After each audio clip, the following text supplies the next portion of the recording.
seterusnya. Dan Bapak, saya akan membaca pada ayat 6 dan ayat 6 seterusnya. Marilah kita mulai membaca. Maka sampailah ia ke sebuah kota di Samaria yang bernama Sikhar, dekat tanah yang diberikan Yakub dahulu kepada anaknya Yusuf.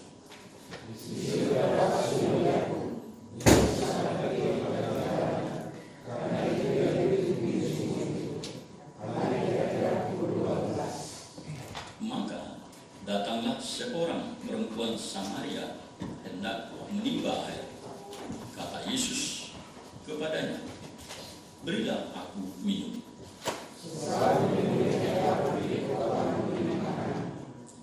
Maka kata perempuan Samaria itu kepadanya, masakan engkau seorang Yahudi minta minum kepadaku seorang Samaria? Sebab orang Yahudi tidak bergaul dengan orang Samaria. Jawab Yesus padanya,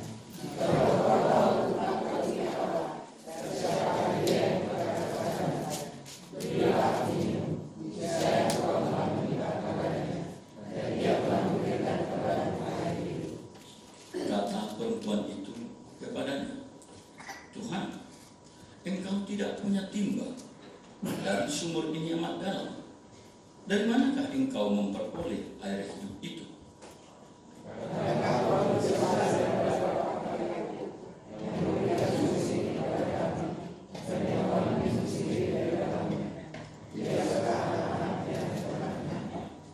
Jawab Yesus kepadanya, barang siapa minum air ini, ia akan haus lagi.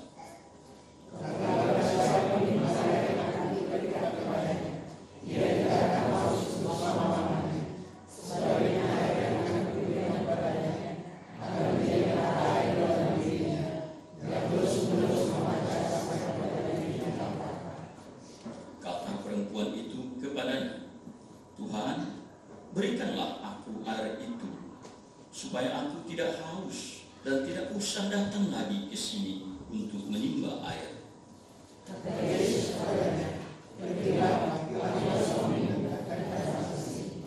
Kata perempuan itu, aku tidak mempunyai suami. Kata Yesus kepadanya, tepat kata bahwa engkau tidak mempunyai suami.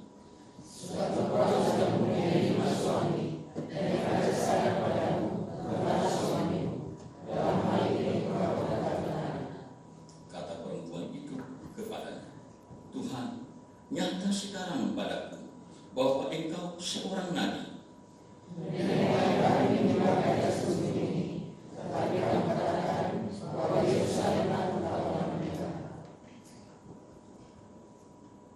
Kata Yesus kepadanya, percayalah kepadaku, hai perempuan, saatnya akan tiba bahwa kamu akan menyembah Bapa, bukan di gunung ini dan bukan juga di Yerusalem.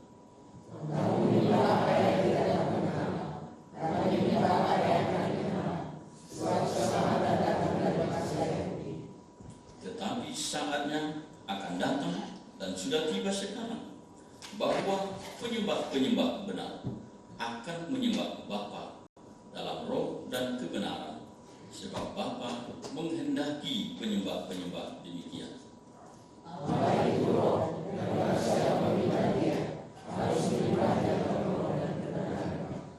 Jawab perempuan itu kepadanya, aku tahu bahwa Mesias akan datang, yang disebut juga Kristus.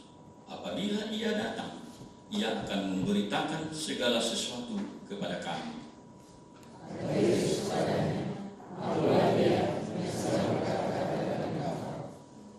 Pada waktu itu datanglah murid-muridnya dan mereka heran bahwa ia sedang bercakap-cakap dengan seorang perempuan, tetapi tidak seorang pun yang berkata, apa yang engkau kehendaki atau apa yang engkau percakapkan dengan dia. Maka perempuan itu meninggalkan pakaiannya di situ, lalu pergi ke kota dan berkata kepada orang-orang di situ, marilah, di Di sana ada seorang yang mengatakan kepadaku segala sesuatu yang telah kuperbuat. Mungkinkah dia Kristus itu?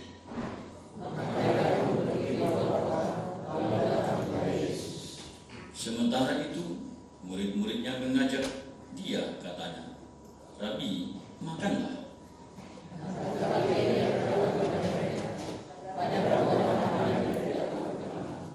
Maka murid-murid itu berkata seorang kepada yang lain, adakah orang yang telah membawa sesuatu kepadanya untuk dimakan?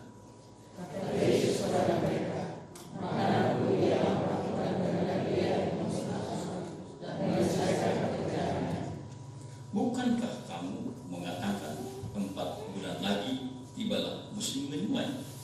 Tetapi aku berkata kepadamu, lihatlah sekelilingmu dan pandanglah ladang-ladang yang sudah menguning dan matang untuk dituai.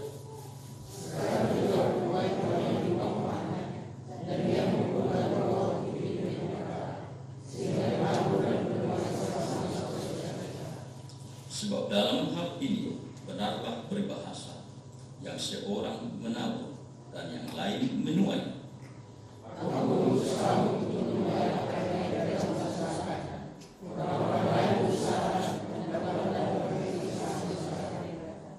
Dan banyak orang Samaria dari kota itu telah menjadi percaya kepadanya karena perkataan perempuan itu yang bersaksi, ia mengatakan kepadaku segala sesuatu yang telah kuperbuat.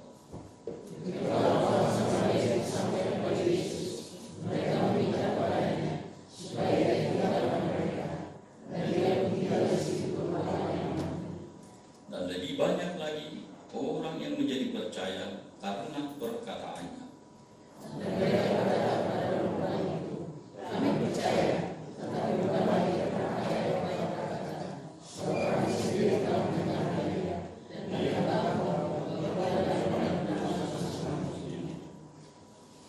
Sampai sekianlah kita baca bagian dari firman Tuhan. Yang berbahagia adalah Bapak, Saudara, kita semua yang membaca mendengarkan firman Tuhan, tapi kembali kita yang hidup dalam kebenaran firman. Ibu Bapak dan saudara-saudara terkasih, saya katakan tadi bahwa berikut ini cukup panjang. Yang kita baca setidaknya ada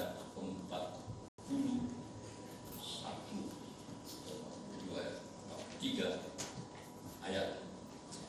Pertanyaan saya, dari seluruh yang kita baca ini, mana yang kita bisa ingat atau mana yang cukup menarik atau lebih berkesan? Apakah soal Yesus yang datang ke sumur tapi dia tidak membawa timba? Atau apakah mungkin soal rahasia hidup perempuan Samaria itu yang dibongkar oleh Yesus? Atau juga mungkin soal makanan rahasia, atau bahkan soal pernyataan Yesus tentang penyembahan di dalam roh dan kebenaran. Karena memang perikop yang panjang ini juga memuat banyak poin, banyak pengertian yang bisa kita renungkan. Ibu Bapak dan saudara terkasih, satu hal atau sisi yang lain yang ada dalam perjumpaan antara Yesus dengan perempuan Samaria ini, kalau kita mencoba memahaminya, bahwa perjumpaan ini boleh kita sebut sesuatu yang tidak lazim, atau katakanlah sesuatu yang uncomfortable meeting. Kenapa kita sebut sesuatu perjumpaan yang uncomfortable? Karena di samping bahwa pertemuan ini terjadi antara 2 orang asing yang berbeda gender, perempuan dan laki-laki, itu sudah suatu pertemuan yang uncomfortable. Yang kedua, atau yang berikutnya, bahwa kita sebut uncomfortable karena pertemuan ini juga terjadi antara dua orang yang bermusuhan. Dalam teks ini disebut tidak bergaul atau not associate, antara orang Yahudi dan orang Samaria. Lalu kita sebut juga bahwa pertemuan ini sesuatu yang uncomfortable karena pertemuan antara laki dan perempuan ini terjadi di tempat sepi. Saya berkesimpulan seperti itu suasananya. Nah, itu sebab saya berani mengatakan sesuatu pertemuan yang uncomfortable. Bagi perempuan Samaria, Yesus itu orang asing. She feel that Jesus is a stranger. Karena dia seorang Yahudi, kaumnya, etniknya tidak bergaul. Dan itu sudah sejak lama terjadi. Sejak perpecahan antara kerajaan Israel Raya itu di zaman perjanjian lama menjadi kerajaan di utara dan selatan Samaria dan Yahudi. Yesus juga menjadi orang asing bagi perempuan itu karena sebelumnya dia tidak tahu bahwa itu adalah Yesus. Yang dia tahu orang Yahudi, dan sebelumnya dia tidak pernah ketemu. Nah, itu sebabnya perempuan itu bertanya. Kalau kita cek kembali kepada ayat 9 tadi, masakan engkau seorang Yahudi minta minum kepadaku seorang Samaria? Apa yang kita lihat di sini, Ibu Bapak dan Saudara, bahwa perempuan itu mewarisi konflik dan permusuhan dari sejarah masa lalu bangsanya. Dan hal seperti ini juga acap terjadi, Ibu Bapak dan Saudara, pada kita, pada masyarakat kita, pada suku kita, pada klan kita, atau juga pada leluhur kita. Ada konflik yang terwariskan. Hal seperti ini sering terjadi bahwa kita mewarisi permusuhan, bahkan dosa masa lalu leluhur dan orang tua. Dan kadang-kadang juga bahkan orang tua itu mewariskan permusuhan itu kepada keturunannya dan anak-anaknya dengan sengaja. Kalau orang tua tidak suka kepada seseorang, mungkin keadaannya juga jangan dikatakan di situ. Itu bukan orang baik itu. Nah, Yesus adalah orang asing bagi perempuan Samaria ini dan merasa tidak ada sangkut paut dirinya dengan kehidupannya dengan Yesus. Dan perempuan itu sendiri pun, Ibu Bapak dan Saudara, menjalani kehidupannya secara sendiri, dengan caranya sendiri, dengan situasi pengalamannya sendiri, dan memang dia hidup sendiri. Sebagaimana kemudian rahasia hidupnya itu dibongkar oleh Yesus, bahwa ia memang pernah hidup dengan 5 suami. Agak susah saya bayangkan. Dan keenam yang terakhir yang dikatakan yang ada sekarang itu bukanlah suamimu, kata Yesus. Saya jadi ingat satu istilah yang kadang-kadang tidak enak, ya. Jadi kayak piala bergilir. Maaf, tapi the fact bahwa perempuan itu adalah hidup sendiri. Tetapi Ibu Bapak dan Saudara, hidup dengan keadaan yang sedemikian itu ternyata menjadi suatu entry point yang berharga ke masa depannya ketika ia kemudian bertemu dengan Yesus.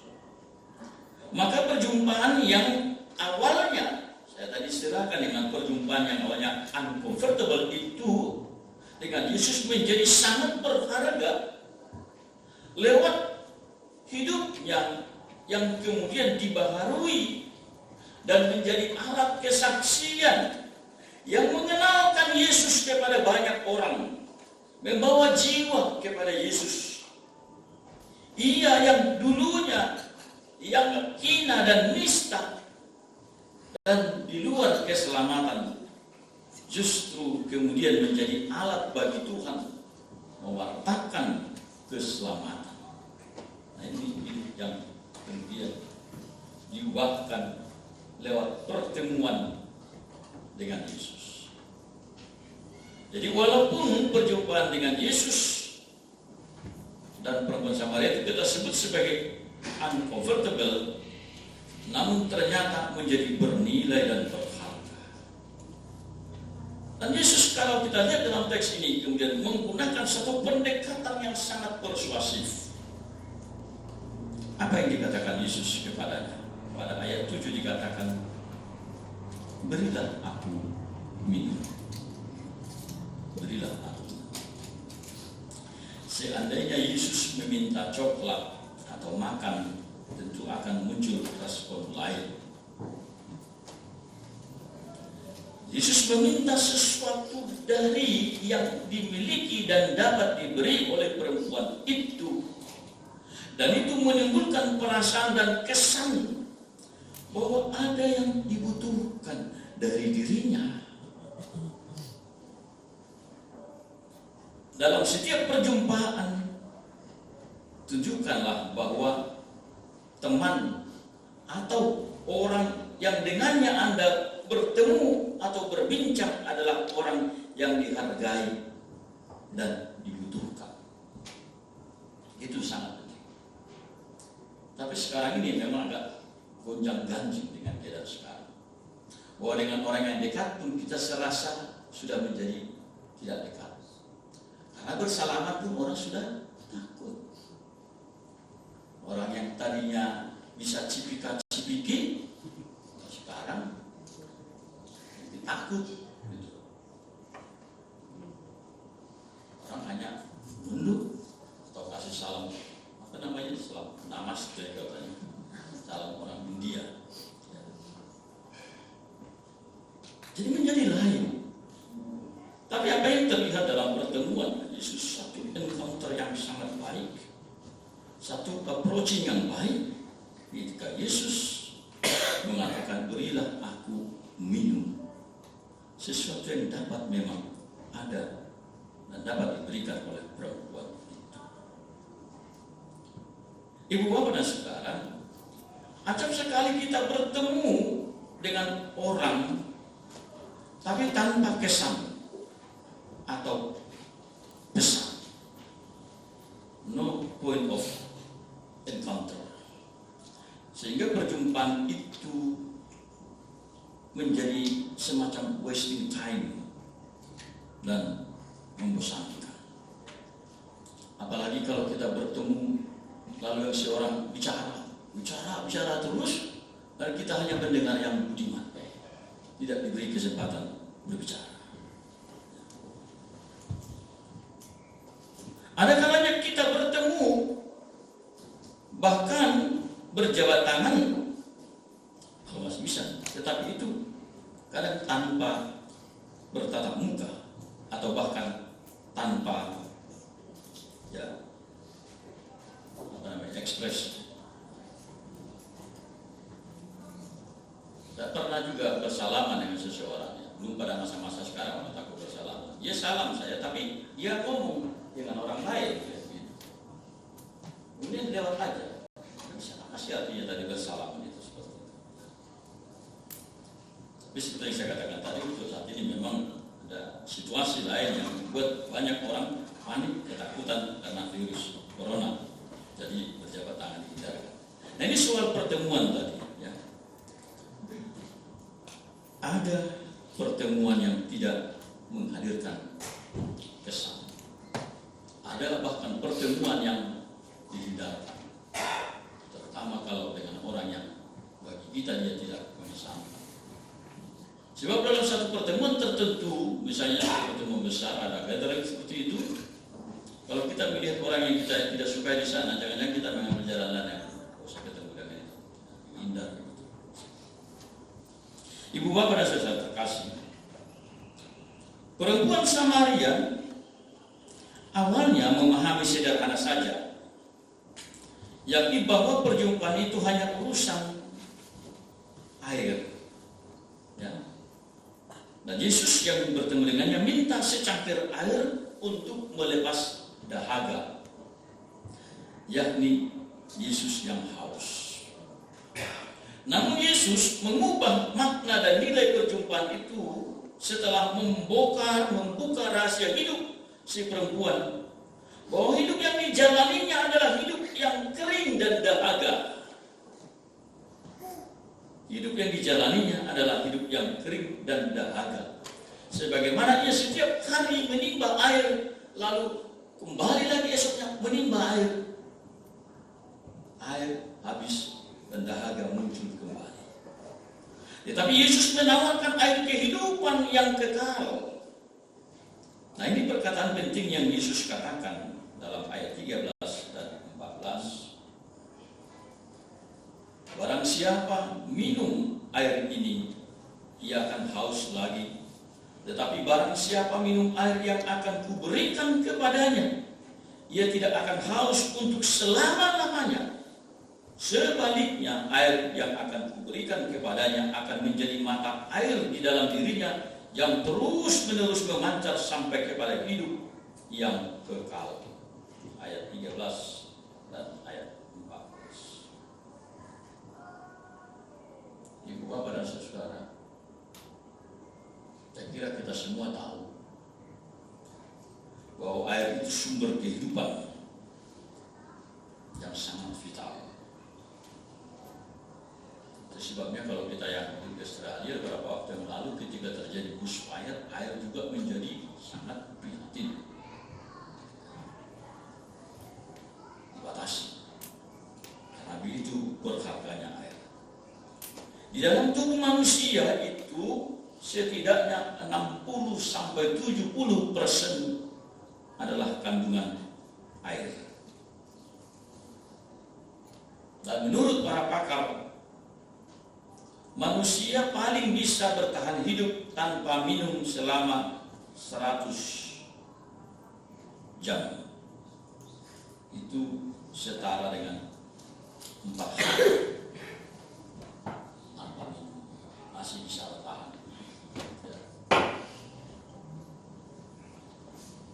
Maksud saya di sini 4 hari masih bisa bertahan tanpa minum. Tetapi manusia tanpa makan masih bisa katanya bertahan sampai 3 minggu, mungkin lebih. Ya. Tapi itu tidak akan dibandingkan dengan Yesus yang berpuasa selama 40 hari 40 malam. Jadi ada satu kisah nyata beberapa waktu yang lalu, setelah pasca tsunami Palu Donggala, ditemukan seorang perempuan yang masih hidup setelah hampir 3 pekan, 3 minggu dalam korban bencana tsunami di Palu. Dan ini bagi banyak orang sangat mencengangkan, dianggap ini menjadi suatu mukjizat atau miracle bisa bertahan selama ini. Apakah dia akan minum air comberan yang itu atau tidak, tetapi yang jelas dia tidak makan apa-apa, tapi bisa. Tapi kita tadi bicara soal bagaimana pentingnya air dalam kehidupan manusia. Nah, Yesus menawarkan air hidup yang kekal, yakni kehidupan yang diberikannya. Tentu saja perempuan Samaria itu masih berpikir akan hal-hal yang material.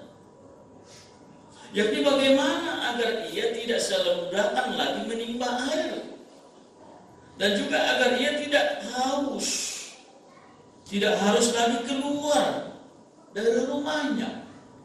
Dan itu memang sesuatu yang membebani dirinya. Karena boleh kita katakan dia bukan perempuan baik-baik dalam statusnya itu. Itu sebabnya ia juga menghindar dari keramaian. Bukan karena virus, tapi menghindar dari pandangan orang banyak. Karena dia memiliki hidup masa lalu dan bahkan pada saat itu juga dijalani secara tidak wajar. Nah itu sebabnya ia datang mengambil air ke sumur itu tidak pagi-pagi. Ketika orang banyak misalnya sibuk datang saat itu mengambil air masing-masing, dia tidak ada di sana. Dia sengaja mencari waktu pada siang bolong, pada siang hari. Kalau dalam bahasa Indonesia dikatakan pukul 12 siang. Bahasa Inggris dikatakan apa? At noon. Jadi dia tidak datang pada pagi, memang sengaja untuk menghindarkan bertemu dengan orang lain. Tapi kali ini biarpun dia datang pukul 12 siang, dia bertemu tapi dengan Yesus.